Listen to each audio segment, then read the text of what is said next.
சிந்தனைக்காக ஆதியாகமம் 1:1 ஆதியிலே தேவன் வானத்தையும் பூமியும் சிருஷ்டித்தார் என்று போடப்பட்டிருக்கிற அருமையான ஒரு வசனம். In the beginning God created heaven and earth சொல்லப்படுகிறது. கடவுள் ஒரு படைப்பாளராக இந்த உலகத்திலே அனைத்தையும் படைக்கிறார். நீங்கள் எனக்கு பின்பதாக நீங்க பார்க்கலாம், பெரிய பெரிய மலைகள், நீர்வீழ்ச்சிகள், ஆறுகள், மரங்கள், கொடிகள் என்று இயற்கையை நாம் பார்க்கின்றோம். எனவே கடவுள் இயற்கையின் ஆண்டவராக இருக்கின்றார்.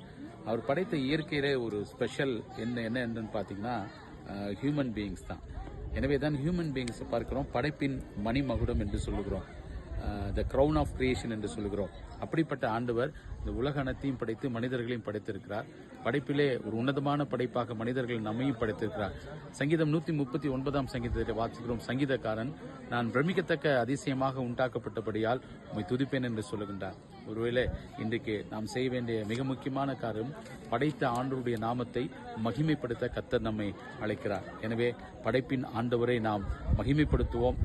அவருடைய சாயல்களையும் குணாதிசயங்களையும் நாம் வெளிப்படுத்துவோம். ஏனென்றால் மனிதன் மட்டும்தான் படைப்பிலே கடவுளுடைய சாயலே படைக்கப்பட்டதாக பார்க்கிறோம். எனவே கடவுளின் சாயலிலே படைக்கப்பட்ட நாம் கடவுளுடைய சாயலை இந்த உலகத்திற்கு நாம் கொடுப்போம். கடவுளுடைய அன்பு, இரக்கம் போன்ற பண்புகளை நாம் கொண்டு சாட்சியாக வாழ கர்த்தர் நம்மை ஆசீர்வதிப்பாராக. God bless you.